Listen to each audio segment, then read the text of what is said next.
Hello and welcome to Round 1, the boxing betting show sponsored by DAZNBet that tells you all you need to know about our chosen fight in just 3 minutes. This week, of course, is Cinco de Mayo, and these days that means only one thing, Canelo Alvarez, and he takes on our very own John Ryder, the gorilla from Islington, live and exclusive on DAZN.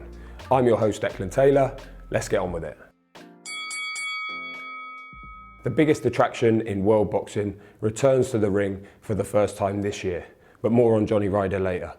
His opponent, Canelo Alvarez, the iconic Mexican who puts all 4 of his super middleweight belts on the line against John Ryder, who is the WBO interim champion at 12 stone. But Canelo is not in the searing form that we've grown accustomed to of late. He had a less than stellar 2022. He lost to Dimitry Bivol in May. He was far from his best against Golovkin, although he did win in September. And he's also had some pretty serious surgery on an injured wrist. So Eddie Hearn, who we should point out promotes both men in this fight, has suggested there's no better time for John Ryder to attempt to pull off what would be one of, if not the biggest upsets involving a British boxer in the history of this sport.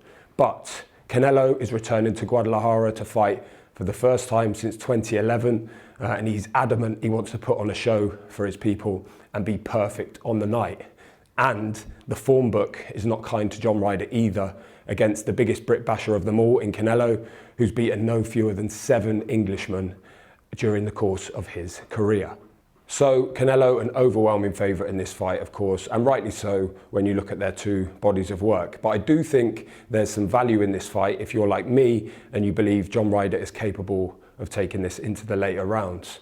Many people have dismissed it as a mismatch, particularly in America. I don't think that's strictly true. I think John Ryder's earned his place. He's here on merit. He also knows that he can alter the course of his family's life for generations to come if he is to pull off the upset.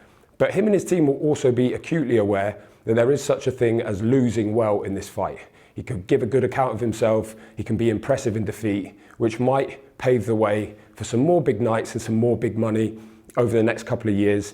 It's hard to sit here and make a case for him winning the fight. I don't see him getting a decision in Guadalajara. He'd have to run away with it, which is not going to happen.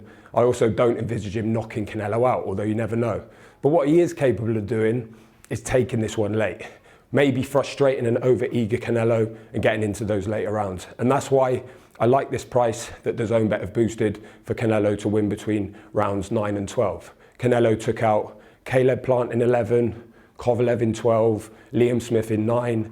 Billy Joe Saunders got pulled out between 8 and 9. So, he has form of these kind of knockouts in the championship rounds. And who knows, maybe Tony Sims pulls John Ryder out towards the end of the fight, 34 years old, a magnificent servant to the sport, wife and kids at home, save him to fight for another day. Or if you believe that John Ryder can do what Callum Smith did and take Canelo the distance, that price for a Canelo decision is also pretty tempting as well.